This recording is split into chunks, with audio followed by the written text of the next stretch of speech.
pagi masih buta. Selepas menunaikan salat subuh, Wirya tampak sibuk menyiapkan segala macam perbekalan yang akan dibawanya. Beberapa potong pakaian sudah tersusun rapi di dalam tasnya. Sabun mandi, pasta gigi dan sikatnya juga sudah pula mengisi tas gendongnya. Bahkan cermin bekas kaca spion sepeda motor pun tidak ketinggalan dimasukkan tasnya. "Bapak mana, Mak?" tanya Wirya kepada emaknya yang sedang sibuk menyiapkan perbekalan makanan buat dirinya. "Masih di musola. Tuh kan, kalau sudah dandan begini, anak emak cakep banget." "Hei, emak bisa aja, emang cakep." "Wir, nih, masukkan dalam tas kamu. Kalau buat sarapan, emak sudah siapkan nasi goreng spesial kesukaan kamu." "Iya, Mak." Dengan segera Wirya memasukkan perbekalan makanan ke dalam tasnya. Setelahnya, Wirya pun segera melahap menu sarapan yang sudah disiapkan oleh emaknya. Emaknya Wirya tersenyum melihat anak satu-satunya yang kelihatannya penuh semangat di pagi itu. Tapi entah kenapa, meskipun tersenyum, tampak ada bulir-bulir bening di kelopak matanya. "Wangi banget. Masak apaan?" Bapaknya Wirya yang baru pulang dari musola.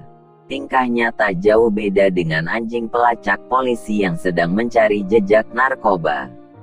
Kalau ada makanan enak, tajam sekali penciuman bapak. Padahal kalau lagi kentut, suka pura-pura tidak tahu.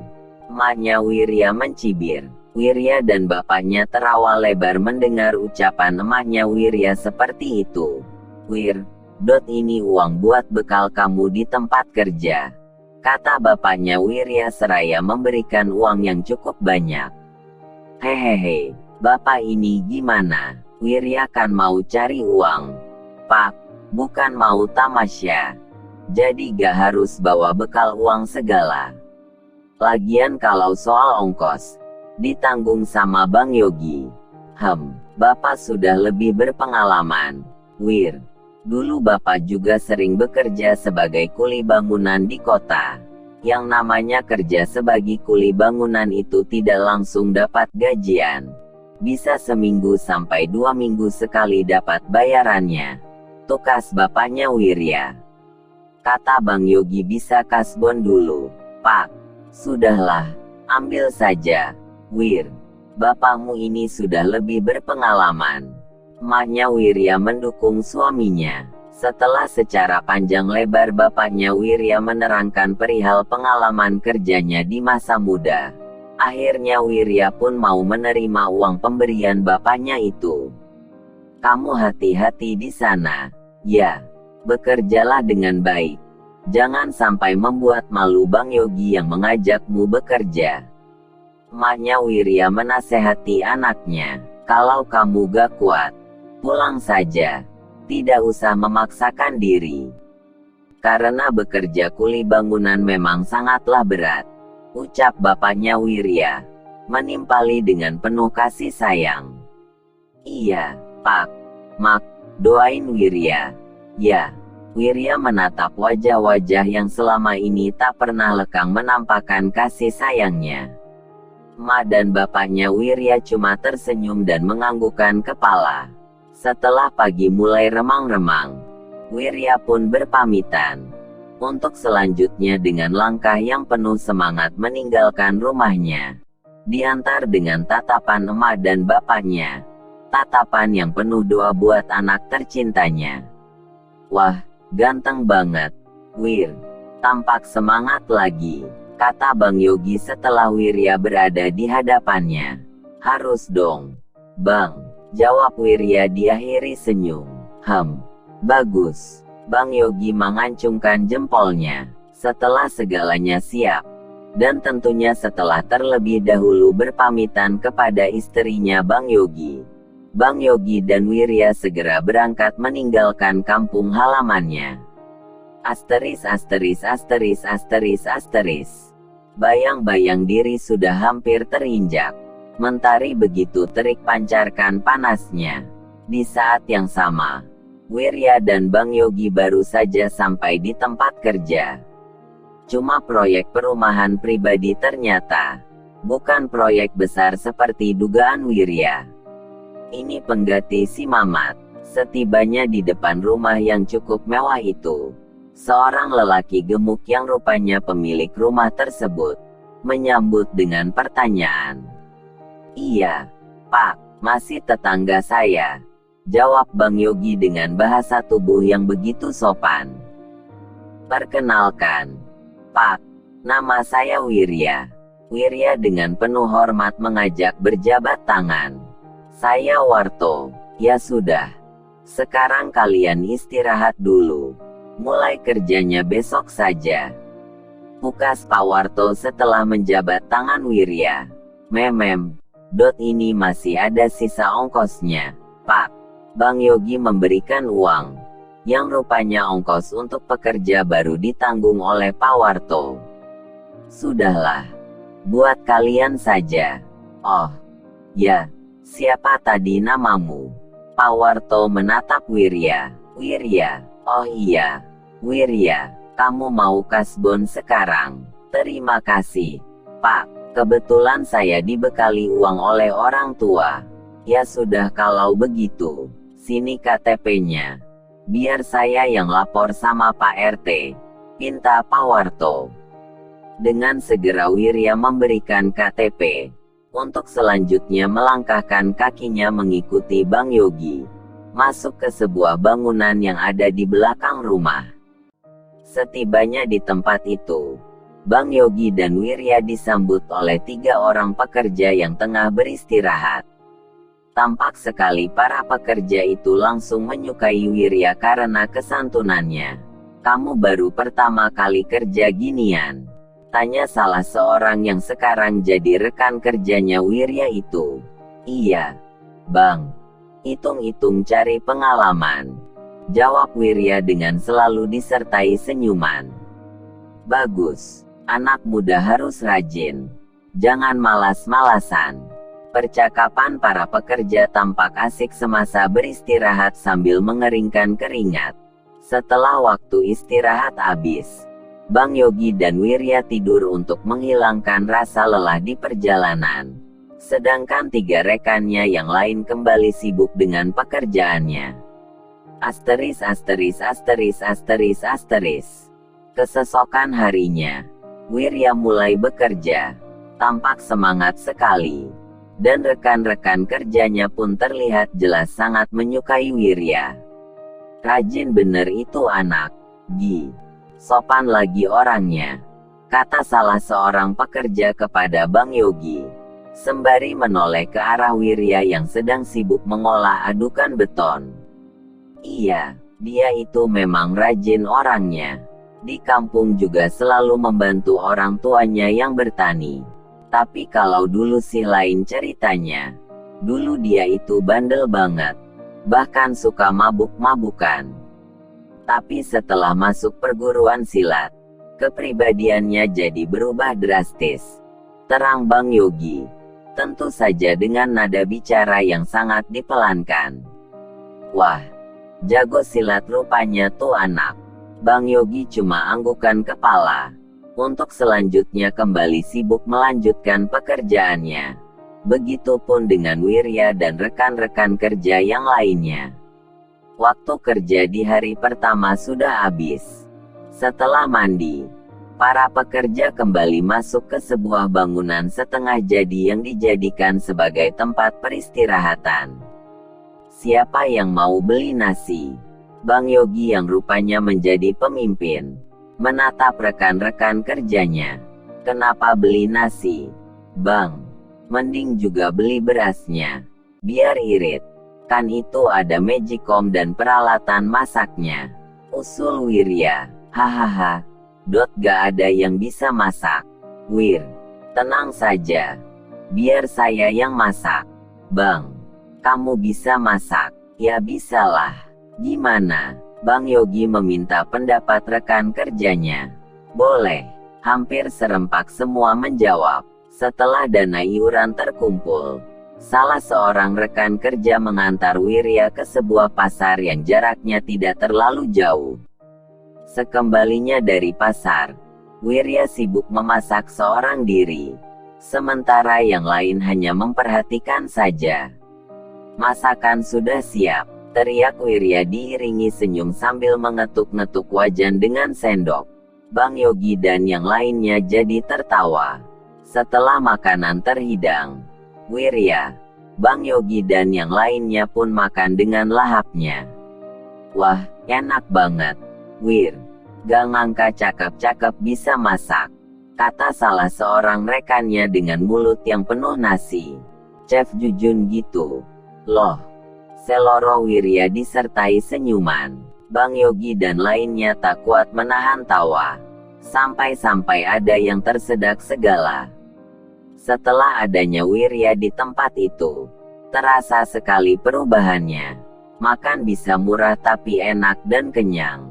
Penghasilan cukup lumayan karena tidak terlalu boros dalam pengeluaran makan. "Perkenalkan, Pak, nama saya Wirya." Wirya dengan penuh hormat mengajak berjabat tangan. "Saya Warto." "Ya sudah. Sekarang kalian istirahat dulu. Mulai kerjanya besok saja," pukas Pak Warto setelah menjabat tangan Wirya. Ini masih ada sisa ongkosnya, Pak." Bang Yogi memberikan uang, yang rupanya ongkos untuk pekerja baru ditanggung oleh Pak Warto. "Sudahlah, buat kalian saja." "Oh, ya, siapa tadi namamu?" Pak Warto menatap Wirya. "Wirya. Oh iya, Wirya, kamu mau kasbon sekarang?" "Terima kasih, Pak. Kebetulan saya dibekali uang oleh orang tua." "Ya sudah kalau begitu, sini KTP-nya. Biar saya yang lapor sama Pak RT," pinta Pak Warto. Dengan segera Wirya memberikan KTP, untuk selanjutnya melangkahkan kakinya mengikuti Bang Yogi, masuk ke sebuah bangunan yang ada di belakang rumah. Setibanya di tempat itu, Bang Yogi dan Wirya disambut oleh 3 orang pekerja yang tengah beristirahat. Tampak sekali para pekerja itu langsung menyukai Wirya karena kesantunannya. "Kamu baru pertama kali kerja ginian?" tanya salah seorang yang sekarang jadi rekan kerjanya Wirya itu. "Iya, Bang. Hitung-hitung cari pengalaman," jawab Wirya dengan selalu disertai senyuman. "Bagus. Anak muda harus rajin. Jangan malas-malasan." Percakapan para pekerja tampak asik semasa beristirahat sambil mengeringkan keringat. Setelah waktu istirahat habis, Bang Yogi dan Wirya tidur untuk menghilangkan rasa lelah di perjalanan. Sedangkan 3 rekannya yang lain kembali sibuk dengan pekerjaannya. Kesesokan harinya, Wirya mulai bekerja. Tampak semangat sekali. Dan rekan-rekan kerjanya pun terlihat jelas sangat menyukai Wirya. "Rajin bener itu anak, Gi. Sopan lagi orangnya," kata salah seorang pekerja kepada Bang Yogi, sembari menoleh ke arah Wirya yang sedang sibuk mengolah adukan beton. "Iya, dia itu memang rajin orangnya. Di kampung juga selalu membantu orang tuanya yang bertani. Tapi kalau dulu sih lain ceritanya. Dulu dia itu bandel banget. Bahkan suka mabuk-mabukan. Tapi setelah masuk perguruan silat, kepribadiannya jadi berubah drastis," terang Bang Yogi. Tentu saja dengan nada bicara yang sangat dipelankan. "Wah, jago silat rupanya tuh anak." Bang Yogi cuma anggukan kepala, untuk selanjutnya kembali sibuk melanjutkan pekerjaannya. Begitupun dengan Wirya dan rekan-rekan kerja yang lainnya.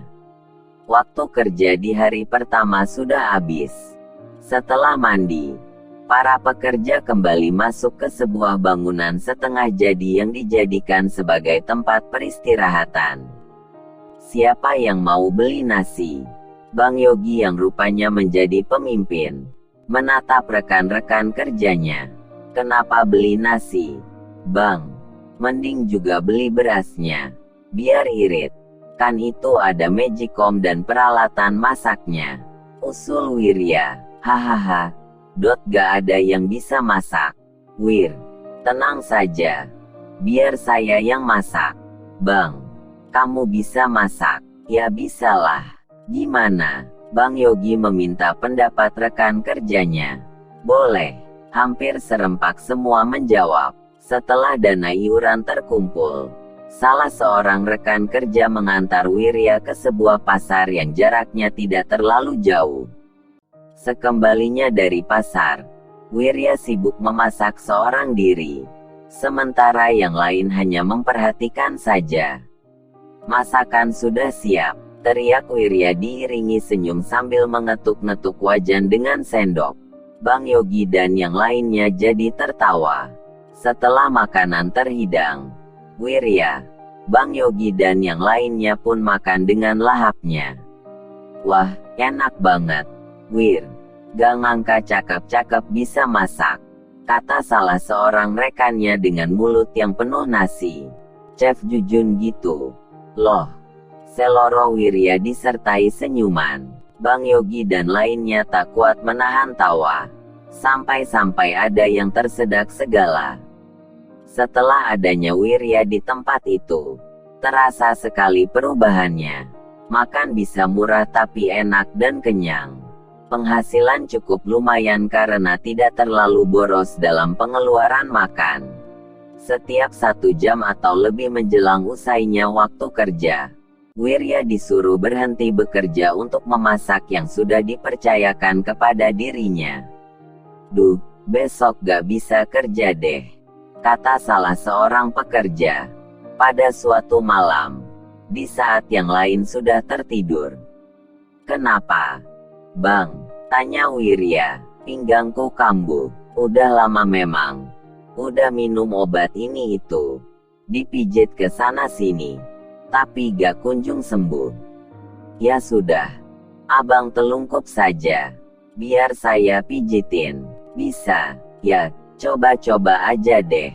Setelah rekan kerjanya Wirya telungkup, dengan diawali bismillah Wirya mulai memijitkan pinggangnya. Gimana?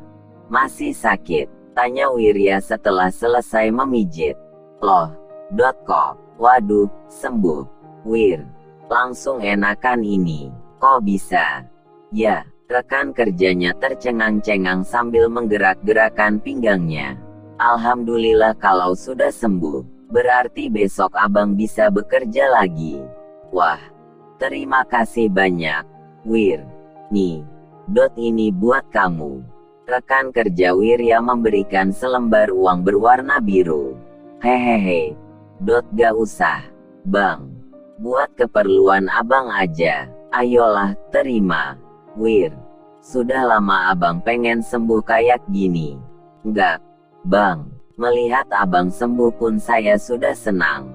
Wirya tetap menolak. Rekan kerjanya Wirya akhirnya mengalah karena Wirya tetap bersikukuh dengan pendiriannya. Jadi semakin jelas rasa simpatik dan rasa sukanya terhadap Wirya tergambar di raut wajahnya. Bersambung.